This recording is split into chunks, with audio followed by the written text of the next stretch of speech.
I'm giving it to you! Don't tempt me, Frodo! I dare not take it. Fighting dragons, stabbing the Nazgul Lord, destroying the One Ring.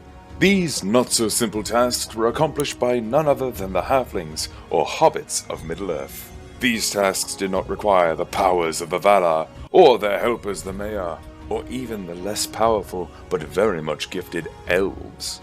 But they did require the courage of hobbits. Today on Fantasy Archive, we'll cover everything you'd like to know about the interesting race of people called hobbits in J.R.R. Tolkien's Middle-earth. Though hobbits are short, they stand tall with their kindness, and more importantly, their courage. Make sure to tag along while we go over their lifestyle and their contributions to Middle-earth. The word hobbit comes from the Old English hobbitla, or hole-dweller. They were also called halflings. Hobbits were small, far shorter than dwarves, and often confused for children. Male hobbits were around 3 feet 6 inches, and their female counterparts rarely went beyond 3 feet, with the exceptions were Merry and Pippin, who became the tallest hobbits in history after drinking the mysterious and potent water Enthraut. The hobbits had protruding bellies, slightly pointy ears, and stubby legs. Curly brown hair covered their head and large feet. Most did not have to wear shoes thanks to their feet's leathery soles.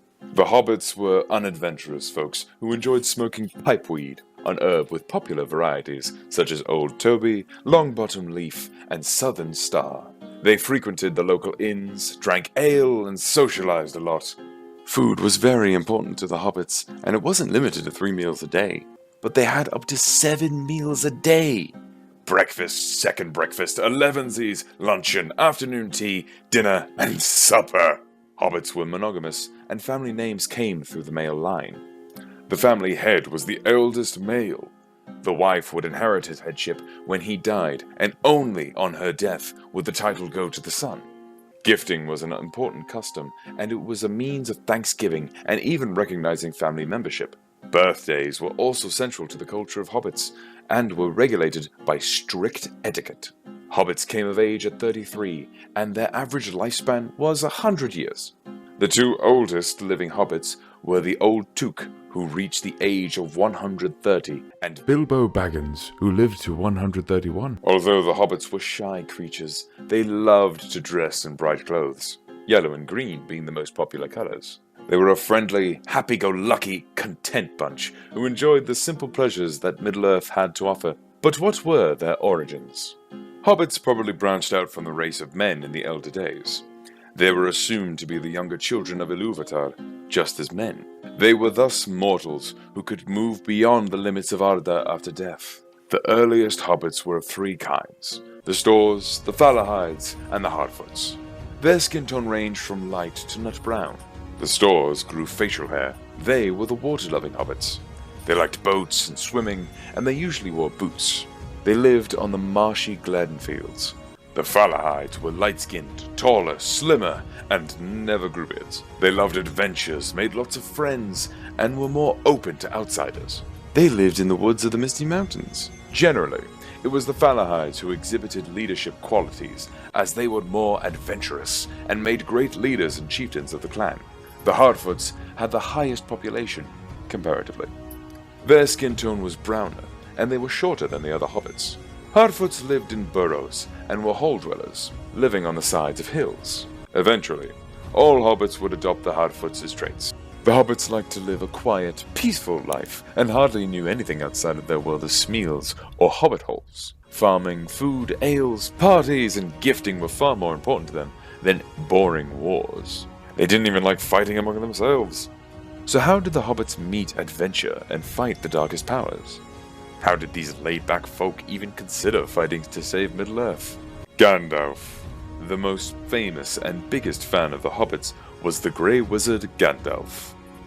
He was impressed by their gentle nature, kind and never vindictive. He introduced many young hobbits to go off into the blue for mad adventures. Each time Gandalf came along seeking to share his adventures, he was frowned upon. Any outsider in the Shire was seen with suspicion. Hobbits did not like anything that would perturb their peace. Still, each time our beloved hobbits were needed, they were brave and rose to the occasion. In physical appearance, the hobbits may be stubby and paunchy, but they were very nimble and their movements were quiet. They thought weapons were used as trinkets or trophies, but were pretty skilled and adept at using them. From throwing stones to slings and bows, their aim was unparalleled. Although they may have lived a rustic life, their skill, perseverance, bravery, and endurance were unmatched. The hobbits' grit and determination outshone the other races in times of terror. In the Wandering Days, they easily adapted to the environment and peoples they came across. In the long winter, Gandalf commended the hobbits' uncomplaining nature and how they empathized with each other. All these strengths, along with their sharp ears and keen eyesight, helped the hobbits fight and emerge successful through every harsh scenario, such as the Great Plague, famine in the days of dearth, White Wolves' attack in the Fell Winter, Quest of Erebor, and the War of the Ring. The hobbits had the bravest and greatest live among them. Bilbo Baggins, who joined Thorin and his company of dwarves to reclaim their home from Smaug, the dragon in the Lonely Mountain. He saved the dwarves' lives from trolls, rescued them from Thranduil, stole the Arkan Stone and used it to avoid Thranduil's army from attacking the dwarves. He also brought the One Ring of Sauron back into knowledge. Frodo Baggins, who took on the task to destroy the One Ring at Mount Doom. As the journey progresses, Frodo develops as a hero not by acquiring new wisdom, strength, or power, but by trusting his own virtues. Frodo realizes that the ring will destroy everyone around him. His common senses tell him that he will have to rely on himself to complete the task, and his heart tells him not to endanger the others, physically or spiritually, by bringing them along. And as the exhausting journey continues, only his determination to see it through allows him to continue, struggling step by step along the difficult path. Samwise Gamgee, while his defining qualities of loyalty, humility, and down-to-earth hobbit sense remained constant, the events of the quest reveal his own courage and heroism as well. He takes the ring and the quest on himself when he believes Frodo is dead. He rescues Frodo from the Orc Tower when he learns his master lives. In the final push to the mountain, Sam provides the motivation, even to the point of carrying Frodo. Merry Brandybuck. He is instrumental in helping Frodo escape the Shire and stabbing the Witch King of Angmar in the ankle, allowing Eowyn to slay him. Peregrine Pippin Tuck. Due to his cleverness and quick thinking, he and Merry eventually escape from the orcs when they're overtaken by the Riders of Rohan. And it is partially because of the Hobbits' presence that the Ents decide to go to war with the Isengard and the treacherous wizard Saruman. Pippin is the only one who stands up to Denethor, rushing through the city seeking help. Pippin manages to save Faramir before it's too late. Surprisingly, it is not their accomplishment while trying to destroy the ring that makes our hobbits so admirable. After the fall of Sauron, and after Aragorn reclaims the throne of Gondor, the hobbits return home to the Shire. There they find that Saruman, though robbed of his staff, has not lost all of his power. He has taken control of the Shire, ruling it by proxy via ruffians who like to boss hobbits around for fun. This is where Merry and Pippin finally have a chance to display how much they've grown and how powerful they've become.